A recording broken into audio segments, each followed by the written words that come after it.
Hello दोस्तों, assessment year 24-25 के लिए इनकम टैक्स की कैलकुलेशन कैसे करनी है और क्या आपको नई टैक्स रजीम ऑप्ट करनी है या पुरानी टैक्स रजीम, इसके बारे में हम इस वीडियो में डिस्कशन करेंगे। CS Satbir Singh YouTube channel पे आपका स्वागत है। आप हमारे चैनल को सब्सक्राइब कर लें और आप हमें व्हाट्सएप चैनल और Telegram channel CS Satbir Singh tax heal पे भी सब्सक्राइब कर लें। लिंक वीडियो के डिस्क्रिप्शन में भी दिया गया है और कमेंट में पिन किया गया है ताकि आपको इनकम टैक्स के रेगुलर अपडेट आपके मोबाइल पे ही मिलते रहें। 1 अप्रैल 2023 से 31 मार्च 2024 यानी कि फाइनेंशियल ईयर 23-24 में आपने जो इनकम अर्न की है उसकी असेसमेंट नेक्स्ट ईयर में होती है, जिसे कि हम असेसमेंट ईयर बोलेंगे 24-25। तो इसमें अब दो स्लैब रेट है, एक है ओल्ड टैक्स रजीम, एक है न्यू टैक्स रजीम। तो इसके टैक्स रेट क्या है, इसके लिए आप इनकम टैक्स की वेबसाइट को रेफ़र कर सकते हैं। चलिए मैं आपको बता देता हूँ कैसे आपको रेफ़र करना है। तो आपको incometaxindia.gov.in वेबसाइट पे जाना है और उसके बाद आप यहाँ पे टैक्स इंफॉर्मेशन सर्विस में जाएंगे। यहाँ पे टैक्स ट्यूटोरियल में व्यू ऑल पे प्रेस करेंगे तो यहाँ पे ये कैलकुलेशन ऑफ टैक्सेबल इनकम, इस पर क्लिक करेंगे तो जिसके बाद नया PDF ओपन हो जाएगा।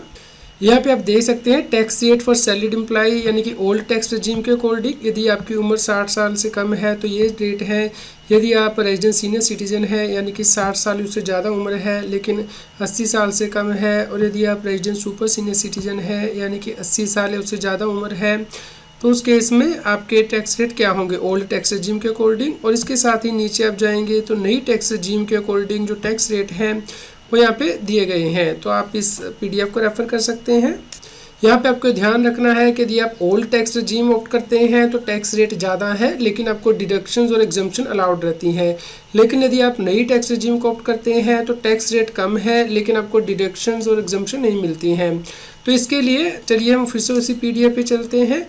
आप नीचे आएंगे तो यहाँ पे आपको कंपैरिजन मिलेगी कि कौन सी डिडक्शंस और एग्जम्पशन आपको ओल्ड टैक्स रजीम में अलाउड है और नई टैक्स रजीम में अलाउड नहीं है। यहाँ पे जो मेजर चेंज हुआ वो स्टैंडर्ड डिडक्शन जो कि सैलरीड एंड पेंशनर जो है क्लेम कर सकते हैं अब 50,000 रुपीज़ तक की ओल्ड टैक्स रजीम में भी और न्यू टैक्स रजीम में भी। जबकि जो दूसरे अलावेंस है जैसे कि आपका HRA का अलावेंस है या एंटरटेनमेंट अलावेंस है, ये आपको ओल्ड रजीम में ही मिलेंगे, नई रजीम में नहीं मिलेंगे। तो आप इसे रेफ़र कर सकते हैं। तो यहाँ पे मैं आपको समराइज़ कर देता हूँ कि ओल्ड टैक्स रजीम में आपको कौन सी डिडक्शन मिलती है, नई टैक्स रजीम में कौन सी मिलेंगी, ताकि हम जब आगे कैलकुलेशन करें तो आप इसे आसानी से समझ पाएँ। तो चलिए चलते हैं स्क्रीन पे। यहाँ पे नई टैक्स रजीम में आप स्टैंडर्ड डिडक्शन जो कि 50,000 रुपये तक की वो क्लेम कर सकते हैं सैलरीड एंड पेंशनर एम्प्लॉय जो होते हैं। इसके अलावा जो आप NPS में कंट्रीब्यूशन करते हैं जैसे कि आपका 14% ऑफ सैलरी होता है सेंट्रल गवर्नमेंट के एम्प्लॉय के केस में और अदर के केस में 10% ऑफ सैलरी वो क्लेम कर पाएंगे। लेकिन यहाँ पे आप जो एडिशनल कंट्रीब्यूशन करते थे 50,000 रुपये का 80 CCD 1B के अंतर्गत, वो आप यहाँ पे क्लेम नहीं कर पाएंगे। इसके अलावा अग्निवीर स्कीम के अंतर्गत जो कंट्रीब्यूशन होता है गवर्नमेंट के द्वारा वो आप क्लेम कर पाएंगे, या फिर आपने प्रॉपर्टी लेट आउट की है उसके होम लोन की इंटरेस्ट इनकम की डिडक्शन मिलती है। लेकिन ओल्ड टैक्स रजीम में आप ये स्टैंडर्ड डिडक्शंस और 80C की डिडक्शन जैसे कि 1,50,000 की मैक्सिमम आपको मिलती है यदि आप PPF में इन्वेस्ट करते हैं, इंश्योरेंस पे इन्वेस्ट करते हैं या मेडिकल इंश्योरेंस प्रीमियम आप पे करते हैं तो 25,000 रुपये की आप खुद की और 25,000 रुपये के अपनी पेरेंट्स के डिडक्शन ले सकते हैं, या फिर पेरेंट्स सीनियर सिटीजन है तो ज़्यादा डिडक्शन ले सकते हैं। NPS की एडिशनल 50,000 की आपको डिडक्शन मिलती है, अदर डिडक्शन जो आप क्लेम कर सकते हैं। इसके अलावा हाउस रेंट अलाउंस की deduction, leave travel, entertainment allowance, professional tax, या फिर आपने प्रॉपर्टी सेल्फ ऑक्यूपाई की है उसके होम लोन आप पे करते हैं उसका इंटरेस्ट की डिडक्शन आप क्लेम कर सकते हैं मैक्सिमम 2 लाख रुपए तक। तो ओल्ड टैक्स रजीम और न्यू टैक्स रजीम को कंपेयर करने के लिए पहले आपको ग्रॉस टोटल इनकम कैलकुलेट करनी है, फिर हम टैक्स कैलकुलेट करेंगे। तो चलिए चलते हैं स्क्रीन पे कि आपको ग्रॉस टोटल इनकम कैसे कैलकुलेट करनी है।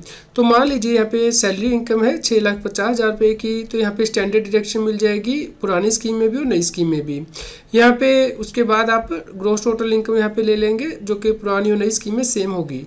यहाँ पे मैंने HRA की एग्जम्पशन नहीं ली है क्योंकि अगर मैं यहाँ पे HRA की एग्जम्पशन लेता हूँ और होम लोन की इंटरेस्ट की जो डिडक्शन लेता हूँ तो जो ग्रॉस टोटल इनकम वो चेंज हो जाएगी नई टैक्स रजीम में और पुरानी टैक्स रजीम में कैलकुलेशन करने के लिए।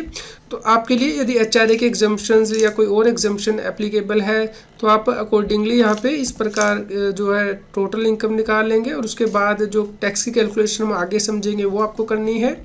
तो यहाँ पे मैं बेस सेम ले रहा हूँ दोनों इनकम का। दोस्तों हम केस डिस्कस कर लेते हैं। मान लीजिए आपने कोई इन्वेस्टमेंट नहीं की है, ना ही कोई LIC ली है, PPF लिया है, ना कोई मेडिक्लेम लिया है, ना ही आपका कोई HRA है, ना होम लोन का कोई इंटरेस्ट एक्स्ट्रा है, और आपकी इनकम मान लीजिए 6 लाख रुपया है। क्योंकि यदि 5 लाख रुपया तक है तो भले ही आप पुरानी स्कीम लें या नई स्कीम लें, आपको कोई टैक्स नहीं पे करना। लेकिन हाँ, आपको इनकम टैक्स की रिटर्न फाइल करनी मैंडेटरी है। यदि आपकी इनकम 2.5 लाख से ऊपर है तो वो बात आपको ध्यान में रखनी है। तो यहाँ पे आप ओल्ड लीजिए, न्यू स्कीम लीजिए, दोनों ही बेनिफिशियल हैं। तो यहाँ पे मान लीजिए आपकी इनकम 6 लाख रुपया हो गई है, तो ओल्ड स्कीम के अंतर्गत आपका टैक्स आएगा 33,800 रुपया। तो ये कैसे कैलकुलेट किया जाएगा, इसे हम समझ लेते हैं। इसके लिए आपको incometaxindia.gov.in की वेबसाइट पे जाना है। यहाँ पे टैक्स इन्फॉर्मेशन सर्विस के अंतर्गत इनकम एंड टैक्स कैलकुलेटर दिया गया है, इसे आपको प्रेस करना है। तो उसके बाद इस प्रकार से आपके सामने ये कैलकुलेटर आ जाएगा। यहाँ पे असेसमेंट ईयर 24-25 चूज़ करेंगे, और यहाँ पे क्या आप 115 BAC ऑप्ट कर रहे हैं, यानी कि नई टैक्स रजीम। यहाँ पे आपको नो चूज़ करना है, क्योंकि हम अभी ओल्ड टैक्स रजीम के अकॉर्डिंग टैक्स देख रहे हैं। तो यहाँ पे आप मेल, फीमेल, सीनियर सिटीजन वो यहाँ पे चूज़ कर सकते हैं। रेजिडेंशियल स्टेटस, आप रेजिडेंट हैं इंडिया के या नॉन रेजिडेंट है, और यहाँ पे इनकम फ्रॉम सैलरी में आप 6 लाख रुपीज़ एंटर कर दीजिए। ये हमने डिडक्शन लेस करने के बाद इनकम यहाँ पे एंटर कर दी है ओल्ड टैक्स रजीम के अकॉर्डिंग। तो आप नीचे जाएंगे, यहाँ पे देखिए आपका जो टैक्स बना है प्लस एजुकेशन सेस वो यहाँ पे आ गया है। तो यहाँ पे आप ऊपर जाएंगे और यहाँ पे आप नई टैक्स रजीम में यदि आप यहाँ पे येस कर देते हैं तो आप देखेंगे कि आप नई टैक्स रजीम में कितना टैक्स बन रहा है, 15,000 रुपये का। लेकिन क्योंकि 7 लाख रुपये तक की इनकम पे आपको रिबेट मिल जाती है, इसलिए यहाँ पे आपका नेट टैक्स लायबिलिटी जो है 0 आएगी। यहाँ पे आप देख सकते हैं कि न्यू टैक्स रजीम को लेना बेटर है, क्योंकि कोई टैक्स नहीं बनता है, पुरानी रजीम में टैक्स बन रहा है। तो इससे मैंने आपकी कंपैरिजन के लिए यहाँ पे टैक्स जो है वो फिल कर दिया है कि यदि आपकी इनकम जो है यहाँ पे इंक्रीज़ होती है तो उस केस में आपका टैक्स ओल्ड स्कीम के अंतर्गत कितना बनेगा, नई टैक्स रजीम के अकॉर्डिंग कितना बनेगा। यदि आपने कोई इन्वेस्टमेंट नहीं की है, जैसे कि इंश्योरेंस में या मेडिक्लेम में या HRA एक्स्ट्रा, तो यदि आप अपने टैक्स को और कम करना चाहते हैं तो हम देख लेते हैं कि यदि आपने इन्वेस्टमेंट की है तो उस केस में अब आपका टैक्स कैसे बनेगा। मान लीजिए आपकी इनकम है 7 लाख रुपया, और अब आप 1,50,000 रुपये की जो है इंश्योरेंस करा देते हैं या PPF एक्स्ट्रा में इन्वेस्ट कर देते हैं, तो आपका टैक्स बनेगा 23,400। चलिए समझ लेते हैं कि टैक्स कैसे बना है।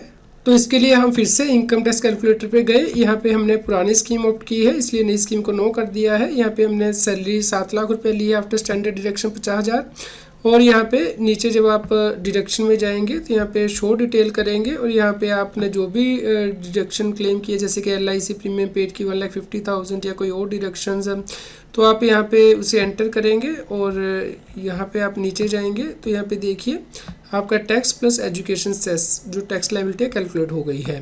लेकिन यहाँ पे यदि आपकी इनकम ही रहती है और आप नई टैक्स रजीम को ऑप्ट करते हैं या PS क्लिक करते हैं, तो आप देख सकते हैं कि आपका कोई टैक्स नहीं बनेगा, क्योंकि 7 लाख रुपये तक आप पे कोई टैक्स नहीं लगता। नई टैक्स रजीम में टैक्स रिबेट आपको मिल जाती है।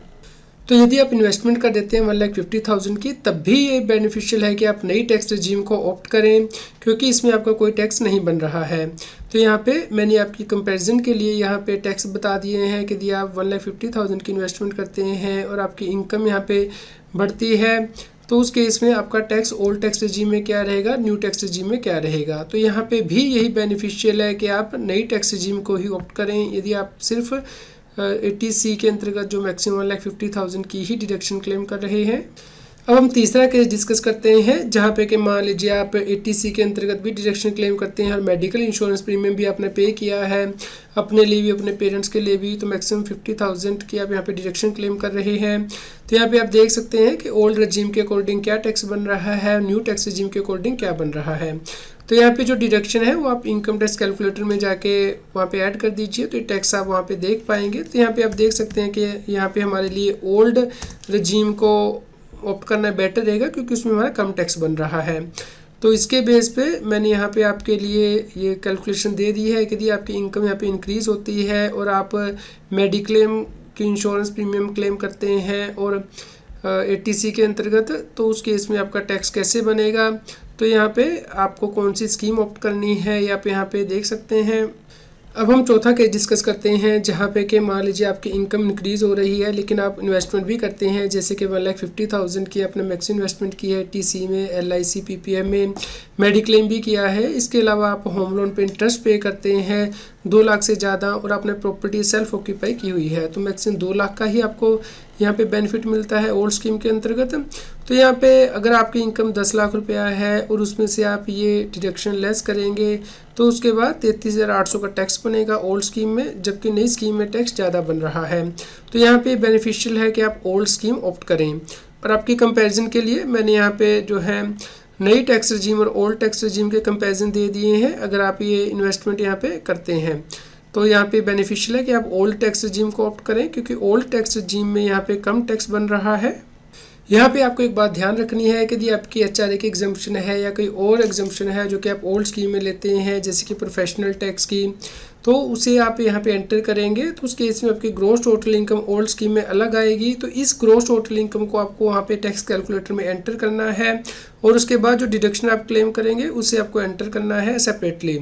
और यदि आप नई टैक्स रजीम ऑप्ट करते हैं तो उस केस में आपको डिडक्शन HRA टैक्स की नहीं मिलती है। तो यहाँ पे जब आप इनकम टैक्स कैलकुलेटर में इनकम एंटर करेंगे सैलरी एड के अंतर्गत तो ये आपको इनकम एंटर करनी है और उसके अकॉर्डिंग आपको टैक्स कैलकुलेट करना है। तो यहाँ पे ओल्ड टैक्स रजीम के अकॉर्डिंग ज़्यादा टैक्स आ रहा है, न्यू टैक्स रजीम के अकॉर्डिंग कम टैक्स आ रहा है। तो यहाँ पे आप देख सकते हैं इनकम टैक्स कैलकुलेटर में हमने इनकम फ्रॉम जो सैलरी डाली है after eligible exemption and deduction under section 16 as per selected regime. तो हमने यहाँ पे ओल्ड टैक्स रजीम ऑप्ट किया है यानी कि न्यू रजीम को नो किया है। तो यहाँ पे हमने जो अभी इनकम निकाली थी सैलरी एड के अंतर्गत वो यहाँ पे एंट्री कर दी है और आप यहाँ पे नीचे जो टैक्स है वो देख सकते हैं कि टैक्स कितना आ गया है। अब आपको नई टैक्स रजीम में टैक्स कैलकुलेट करना है तो इसी इनकम पे नहीं कैलकुलेट होगा क्योंकि यहाँ पे HRA की हमने डिडक्शन एग्जम्पशन क्लेम की है वो नहीं मिलेगी। तो हमने नई टैक्स रजीम के अकॉर्डिंग इनकम यहाँ पे एंटर करनी है और यहाँ पे यस करना है नई टैक्स रजीम को। और उसके बाद आप यहाँ पे टैक्स देख सकते हैं कि नई टैक्स रजीम के अकॉर्डिंग टैक्स कितना बनेगा। कई बार कोई व्यक्ति क्वेश्चन पूछता है कि इस साल हमने नई टैक्स रजीम के अकॉर्डिंग टैक्स पे किया है, क्या अगले साल हम पुरानी टैक्स रजीम को ऑप्ट कर सकते हैं, या फिर इस साल हमने पुरानी टैक्स रजीम के अकॉर्डिंग टैक्स पे किया है क्या अगले साल हम नई टैक्स रजीम को ऑप्ट कर सकते हैं। जी हाँ, यदि आपकी बिजनेस एंड प्रोफेशन से इनकम नहीं है तो आप हर साल पुराने से नई टैक्स रजीम में स्विच कर सकते हैं। आपको नई टैक्स रजीम बाय डिफ़ॉल्ट मिलेगी जब आप इनकम टैक्स की रिटर्न फाइल करेंगे। उसमें यदि आप पुरानी स्कीम में जाना चाहते हैं तो वहाँ पे आप पुरानी स्कीम में जा सकते हैं। और यदि आपके एम्प्लॉयर ने पुरानी स्कीम के अकॉर्डिंग टैक्स काट लिया है जबकि अब आपको लगता है कि नई स्कीम के अकॉर्डिंग आपको जाना चाहिए, तो जब आप ITR फाइल करेंगे उसमें आप नई स्कीम को ऑप्ट कर सकते हैं।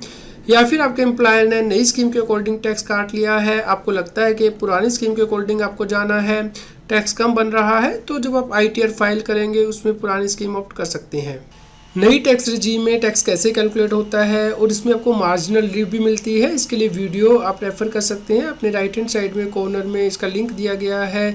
इस वीडियो को देखिए और समझिए कि नई टैक्स रजीम में कैलकुलेशन कैसे की जाती है। यदि आप new tax रजीम and old tax रजीम की डिटेल्ड कैलकुलेशन समझना चाहते हैं तो आप हमारी इस वीडियो को रेफ़र कर सकते हैं जिसका लिंक के राइट हैंड साइड में कार्ड में दिया गया है।